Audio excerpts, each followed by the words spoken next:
And as long as they don't get involved, the prospect that people were expressing fears of World War III breaking out won't happen, because what I'm seeing is tremendous momentum behind the UDF, the Congress-led alliance. I would say that this election is now very much ours to lose. Yes, the dates have Ours to lose in other words, is we will the win. problem. We will win, is what I mean. And similarly, why do I have to say Keralam in English? It's an unnecessary change. And what's worse is the tokenism, the empty symbolism it implies.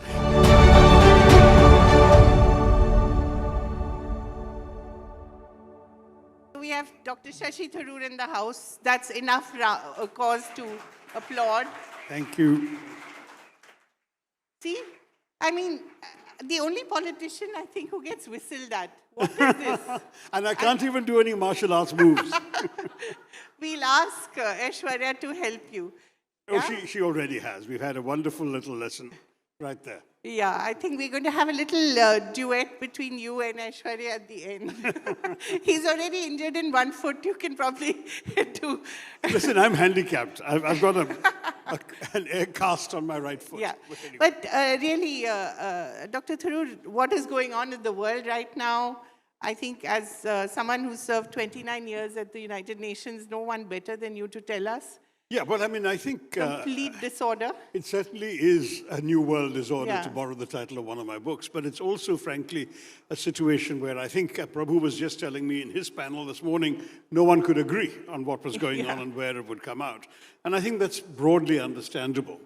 One of the things that liberal arts equips you to do is to try and understand these phenomena that are not so easily decipherable. You can have data, but how the data matters, where it matters, why it matters, those are the things that liberal arts equip you to do. And I would say that if one were to look at this situation from the liberal arts perspective, from an understanding of global geopolitics as well as geoeconomics, I would say that a number of factors are at play. There is undoubtedly Israel's insecurity about Iran. Israel has been very worried for some time that they think that the one power in the entire region that wishes to annihilate it as a state is Iran. And that I'm not sure how realistic that fear is, but there has been a lot of Iranian rhetoric that might have led Israel to that conclusion. But And Israel the doesn't need reports- a reason. I mean, it No, doesn't and the need fact that provocation. Iran has been developing nuclear weapons has been keeping people on tenterhooks for some time. Now, what's interesting about this is that, as you know, they tried the diplomatic route. And we hear from the Omanis that the talks had made a lot of progress and that the Iranians had been prepared to commit to zero enrichment and no nuclear weapons, in which case, why the war? And that's where the motivations of Washington come into play. Could it be that they wanted to do something on a more globally ambitious scale to change the regime in Iran in order to achieve a number of goals at the same time? Yes, Israeli security is one thing. The other would have been, perhaps, I'm just thinking out loud, to try and get Iran's oil into the world oil market. Currently, Iranian oil is sanctioned by the Americans. If you get Iranian oil into the world oil market, just as you got Venezuelan oil into the world oil market, you do two things simultaneously. You keep oil prices low for the American consumer who's going to be voting in midterm elections, but you also reduce Russia's leverage as an energy supplier to the rest of the world as well as to Europe. And simultaneously, you cut the Chinese down to size. China is right now Iran's biggest patron. It is the biggest purchaser of Iranian oil and gas, amongst other things. And they're also involved in helping build Iranian infrastructure and so on. So an Iran that moves out of that peculiar geopolitical isolation it's in now and becomes instead in the Western orbit would be of some interest to America. But the problem America has is they're not willing to put boots on the ground. And changing regimes from the air doesn't work that easily. So if you wanted to put all of that together, I would say that my suspicion is it started off with this Israeli insecurity, got morphed into a very ambitious Washington scheme to rewrite the global order and bring Iran into the Western orbit. And what we are seeing right now is phase one of that unfolding. How long it will take, how much worse it will get, remains to be seen. Certainly, the countries of the Gulf are suffering a lot in the short term. Their airfields are closed, their economies are taking a hit. Everything from the Dubai property market to oil prices coming out of the Middle East are all being affected. There is a tremendous amount of shock and uncertainty going on right now in the region.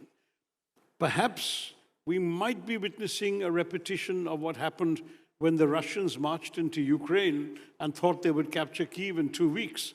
And now 4 years later, we're looking at 1.5 million war casualties and 5 million displaced persons. No one reads history. No one needs that in the Middle East. Certainly we don't either. We want to see stability and calm in our neighborhood.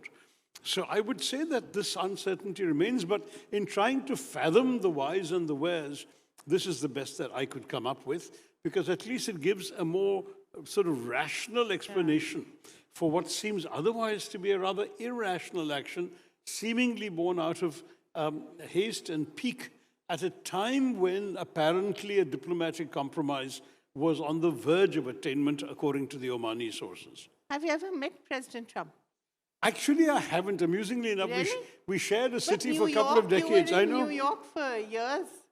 How come you never ran into him? I've met almost all his predecessors going back to the early 80s, but I've never met him. Really? Mind you, at the time that I could have met him, when he was a social animal in New York, we weren't frequenting the same social circles. That's why we have not heard your name in a certain files that we will not mention. Good for you, you kept out of that. I did keep out of that, Yeah. very much so. But to go back to the world order, where does this leave China and Russia? Two countries that the US should actually be worried about the most. Well, I mean, I would say that right now they both criticize the action, but neither has said anything to imply that they want to get involved. And as long as they don't get involved, the prospect that people were expressing fears of World War III breaking out won't happen, because World War III requires much more than Iran on one side and America on the other. It would have to require more and more countries mobilizing on both sides, and currently that's not happening. It's just two countries in the West, US and Israel, and one country, Iran. Russia and China have not got involved, not even offered to send any support. And as far as the Americans are concerned, even the Brits, who have normally tagged along for every American adventure or misadventure, including Iraq, they have stayed out. They have stayed out. Has come undone. So far, yeah. Where does this leave Mr. Modi and India? I think our line appears to be to try and get both sides to de-escalate. I think our foreign minister has spoken to his counterparts in both Iran and Israel, and that suggests that we are genuinely interested in peace. Look, I don't see that India has any interest whatsoever in seeing this conflict. About oil, I guess. No, we don't want to see this conflict prolonged. Yeah. Apart from oil, we've got millions of people in that area. Exactly. And these missiles falling down, some of them will rain down on Indian heads. We don't really want that. And okay, let's talk about home, maybe. We don't have that much time, so we'll talk about Kerala. Elections. Congress prospects, your campaigning, what's happening there? What I'm seeing is tremendous momentum behind the UDF, the Congress-led alliance. I would say that this election is now very much ours to lose. Yes, the dates have... Ours to lose in other words, is the problem. We will win, is what I mean. That it'll be difficult for the other side to pull it up unless we somehow screw up and throw it away, which I don't think is going to happen. In other words, this is for the first time very clearly looking like a UDF victory. You know, we haven't won a state assembly election in Kerala. We've only won one election since 2006. And in that one election, we won by a very narrow margin, 72 to 68 in an assembly of 140. So right now, the polls are suggesting that we'll have a minimum of 85 to 55. So it's looking like a very, very good lead going forward. And I'm expecting to sustain that. I was in Kerala till a couple of days ago. I was campaigning, and I'm getting very, very good feedback everywhere. And everyone wants you to be chief minister? No, not at all. Certainly not. And in fact, to begin with, these in the Congress party are futile plans to make, because we do leave it to the high command, as you well know. And I'm not a candidate. I'm actually very focused on Parliament and my role as an MP for Thiruvananthapuram. But you've already declared that this is going to be your last term. Yes, but at the same time, there's 3 years left of this term, so I'm not Can going to always be... be elected MLA later. Thank you, Kaveri. Since you're offering it to me, I'm Yeah, not yeah, quite of sure where course. it's going to go. No, but seriously, what do you feel that the High Command this time is focused on winning Kerala, not letting it sort of slip out of its Yeah, grasp I think, as it has, you know, unfortunately, for a lot of other 55 states? years, there was an alternation of governments in Yeah, Kerala always, and very until last time. And seamlessly. last time, the communist-led Left Front came back Came to power. back, which was very unusual. Very unusual, and certainly coming back for a third time in a row would not only be unprecedented, it would really be a miracle for them to pull off. So all the dice, all the logic, everything is in our favor.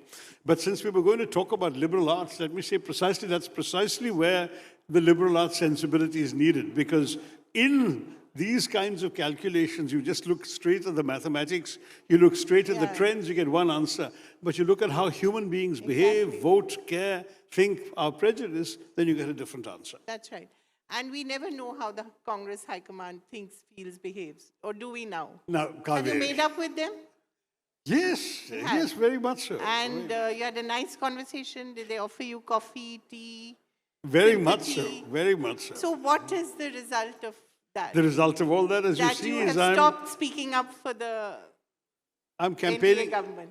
No, I've never spoken of the NDA government except Operation except Sindoor. on Operation Sindoor, which I certainly still believe very strongly in as something Well, we were felt they not we had upset to. with you for Yeah, you- they were, and you know, we're not going to go there anymore because that debate is How now did behind they us. express their...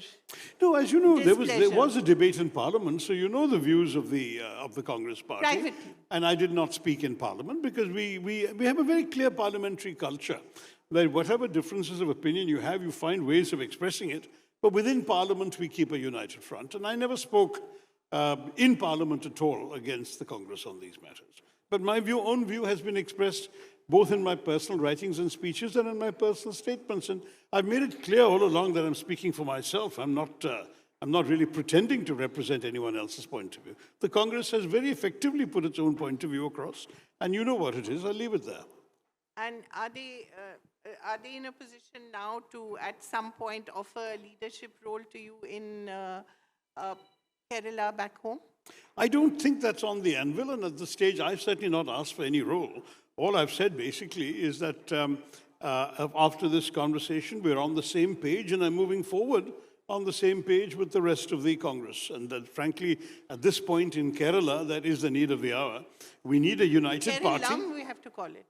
Well, Keralam, as soon as the constitutional amendment and the presidential proclamation, all that have come, which they haven't yet. All we have so far is a cabinet decision, so we can still say Kerala. But you have been saying Kerala in your questions anyway, Kaveri. Yeah, I know. But do we have to say, I mean, I mean, I does think it make a difference? I think it's so foolish. We've been saying Keralam in Malayalam for a long time. Yeah. When I speak in English, I say India. In Malayalam, I say Bharatam. I mean, who cares? It doesn't make any difference to anybody. I don't know why we should suddenly insist that I have to say Bharatam in English. I won't. And similarly, why do I have to say Keralam in English? It's an unnecessary change. And what's worse is the tokenism, the empty symbolism it implies. This is a government where the people of Kerala have been asking for very many fundamental things. Yeah. Fundamental things from an aims which was promised 12 years ago and has still not been delivered, to help on coastal erosion, assistance packages for our fisher folk, our deprived agricultural communities. We have so many issues on which we're stretching our hands out as if we're looking for bread or manna or rice or whatever, and we get a suffix. We get an M. I mean, come on. This is the central government wants to show that it's done something for Kerala, but it also wants to make sure it costs it absolutely nothing. And that's why they've done it. It hasn't cost them anything to give an M. It's created an alternative little cottage industry of people who will now be creating signages, etc. So letterhead printers, sign painters, people who have to change the names of things. Stationery. Stationery, visiting cards. Maybe a small little boomlet in their income for a short while. But honestly, I mean, it's preposterous. And of course, don't forget the Madras High Court is still the Madras High Court, even though Tamil Nadu Exactly. became Tamil Nadu in the 1960s. And it's still IIT Madras, not It's IIT still IIT Chennai. Madras. It's still IIT Bombay, as far Yeah, as I IIT know. Bombay. And Maharashtra went to Mumbai in the 1990s. So some changes will take a long time to be effected. I'm not sure who gets happy with this, but the left government, which has nothing else to show for its 10 years of record, is going around acting as if this is some great act of decolonization or liberation. And the BJP is very happily complicit in this misadventure. I don't see anything but cynicism all around in this exercise. But do you actually feel that the left government has nothing to show for what it's been doing? What about the idea of exterminating or, eliminating extreme poverty, which they've been talking about? There is some disputes about the figures. I don't want to knock any of those things because I think it's very important. But let's not forget that you're not starting off from where Bihar was or whatever. Kerala has always been ahead on social indicators, economic indicators, and human development indicators. And the distance between Kerala and other states shot up once the Gulf money also started coming in, remittances fueled the economy and all of that. There is also a social component. COVID, for example, was not solely a triumph of the government. It was also the fact that the entire society is geared up to be able to respond and cope effectively. As they did during the floods as well. And how the society acted during the floods, how people came together during coping with everything from the Nipah. It's a very strong civic society. It's highly literate, highly cultured, very united. There is practically no communal disturbance. It's a state which has a lot of things to demonstrate to the rest of India. And what I'm increasingly pleased about is the number of North Indians who come there and discover it with great satisfaction and write about it. I would like to move officially. You're most welcome. We have there are some ghost towns that have come up because more and more Keralites, unable to find employment in Kerala, are migrating and not coming back. And they're leaving lovely empty homes behind. Oh, please. I'm going to bag one The BBC, if you can Google it, has actually got an article about the ghost town in the district of Pathanamthitta, where there are some 120 fancy houses, all owned by expats. Nobody around. I'm going there. There you are. No, but that's so wonderful, isn't it? That you have so much diversity still in this country where so much uniformity is sort of being hammered at you every night and every day. So sort of the people of India are still very much apart from the state of India, isn't it? No, I think what's true is that in many ways, the diversity of India is our biggest strength. Yeah. It's part of the richness of our state. But as far as Kerala is concerned, what I was partly smiling about is actually not a smiling matter, because the reason people are leaving is because of the economic failure of the state. If you'll see in the last year or two, I have published articles, including in your newspaper, the New Indian Express, about Kerala's frustrations, challenges, and hopes. And we need a tremendous amount of changes. We need a new imagination to transform the state for the future. We have to have ideas, and that's what I'm trying to put forward, because otherwise our young people will have no reason to remain. I do a lot of convocations. I must have done about 75 convocations in the last decade. And I often find myself asking people, so what are you going to do next? So we're going abroad. Why won't you stay in Kerala? What is there for me here, says one young man. Isn't Kerala an old age home? Now, I'm getting old, and I wouldn't mind going old in Kerala, much more so than in Delhi or anywhere else. Yeah. But that's not good enough anymore. We need to keep our young people in the state so that they can actually contribute to the well-being of the old as well. And that will not happen unless we can generate jobs. Jobs will not be generated unless we can attract investment. And investment will not come as long as the fear is that the red flags will come out and start harassing business people. But so I've got a lot of... been quite open to business. When they're in power, they have been open to business, and the people have not been willing to trust them. Because the fear is the moment they're in the opposition, they'll get up to their old tricks again. I need to be very blunt with you and say I'm proposing a number of radical measures, from banning hartals to introducing an Investor Protection Act that will actually guarantee that people's capital will be safe if it's invested in Kerala. What else is part of this new imagination? Well, we haven't released a manifesto yet, but a number of ideas are kicking around. I believe we can learn a lot from foreign countries. There's a great deal we can learn from Northern Europe on education. There's stuff we can learn from Norway on fishing and pisciculture. We can learn from the Netherlands on sustainable farming practices in small areas of land, including vertical farming, greenhouse farming. There's a lot we can do in terms of genetics. There are areas like Iceland and Israel we can learn from when it comes to how we can leverage our own biogenetics into new biotechnology ventures. There's a lot we can do. We can transform our hospitality culture and our tourism culture along with our health culture, into a major new holistic wellness approach. That's already there. But combining Ayurveda with our strengths in conventional thing. Plus, Kerala is the first aging state in India. Yeah. We can really become a national leader in geriatric care, Right. construct retirement villages and so on for the older people, start attracting older people from other states to our state. Yeah. Because we have, again, a good culture of nursing and of medical care. Yes, of course. Train them for gerontology and geriatrics, have them helping old people. There's a lot we should be doing. We need to now have a difference of kind and not just a difference of degree in what our strengths are. Is that manifesto coming out anytime soon? It will soon, but these are my personal ideas that I'll continue advocating whenever the new EDF government comes in. They'll be hearing from me, even from outside. If I were to ask you to give us one word, and we always look to you for words, about the state of the world right now. Turbulent, unpredictable.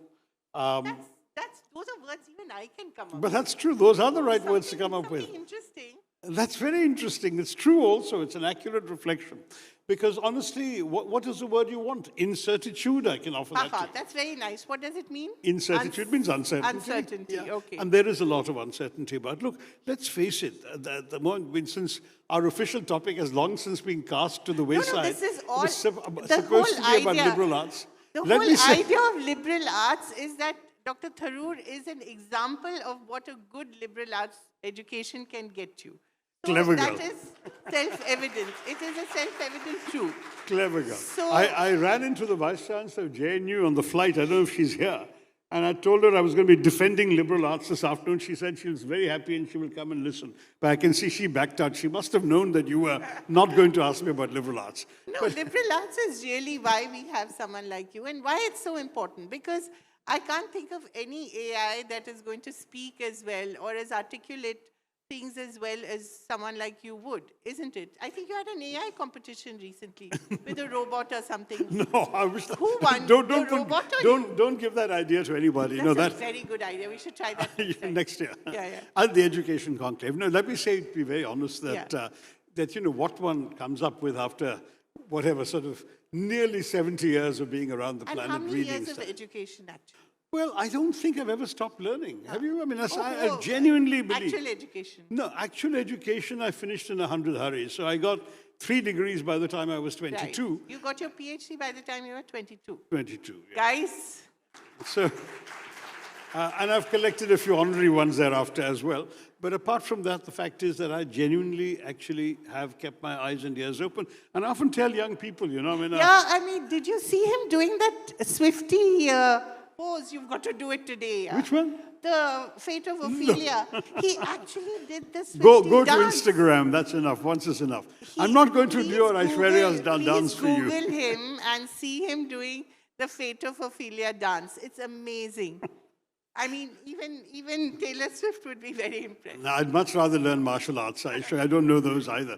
But let me just say that, honestly, what really matters, I think, is, your mind should be like a parachute. Just as you don't want to jump out of a plane with a closed parachute and forget to open it, do not go through life with a closed mind. That might be the most useful advice I can give, because honestly, as long as your mind is open, you learn every day, and there is a lot to learn, including perhaps from AI and so on, because what they're offering is extremely important. But the worry I have for the next generation, the one that's growing up with AI, is where the AI will start substituting for their thought and their thinking.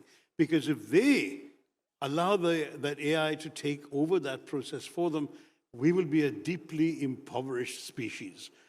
Right now, what we've got going for us is that even if you and I are going to get some information out of AI, we will be applying our trained minds to it and to evaluating it, applying it, using it. And we still know that AI can't replace our sense of ethics, our feelings, our emotions, our experiences. I was talking to a writer who said, how can an AI write like me? An AI hasn't been betrayed by his wife or beaten by his father or whatever.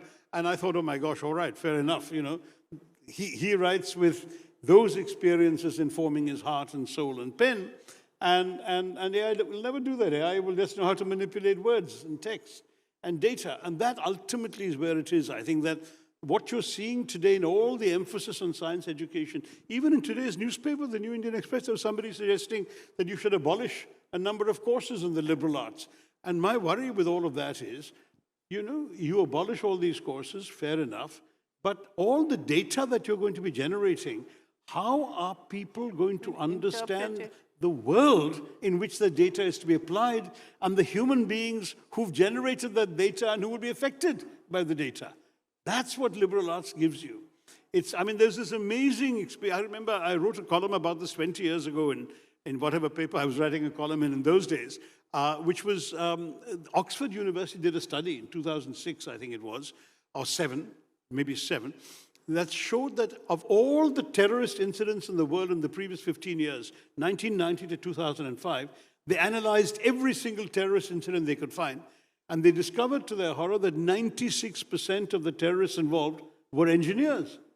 Now, they were not suggesting that all engineers are terrorists, but they were certainly saying that at that point, most terrorists were engineers. And why was that?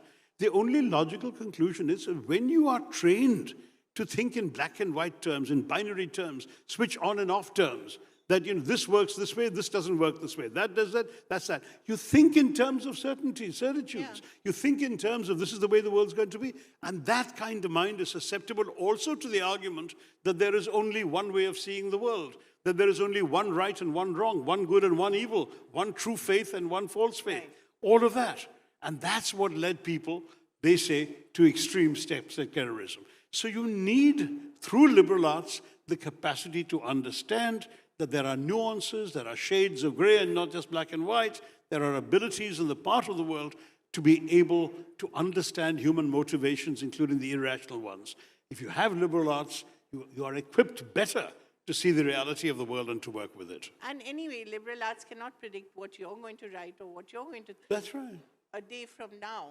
It can tell you what you'll do now, but it can't tell you what you'll do tomorrow. Exactly. Or how you'll write tomorrow. Or whether I'll be around tomorrow. No, he'll be around. We may well see him as Chief Minister of Kerala, right? So a huge round of applause to everyone for Dr. Tharoor from everyone. Thank you so much, always. And we didn't steer away from the topic. We stuck to it. We ended up with it anyway. Thank you, Kavya. Thank you. Good talking to you. Thank you so much. May I kindly call upon Mr. Prabhu Chawla to join us on stage to present a very special token of our appreciation to Dr. Shashi Tharoor. Ladies and gentlemen, a wonderful conversation, of course, as in-depth as possible. I'm going to ask one question. Sir. Yes, sir. You are now always seen on the right side of Modi government. Are you on the right side of your party or not? Very much so. In fact, within the party, I'm seen as being on the right side. You see?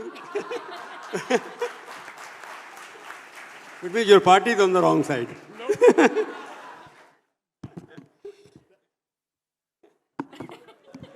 There is not only right and wrong, there's also right and left. That's what I meant. And that, ladies and gentlemen, he left the party, but he's right or left. I think we've got the perfect room here. We could go on for a little bit more of a back and forth. But of course, please do put your hands together as we extend our thanks to Dr. Shashi Tharoor, and thank you, Mr. Chawla.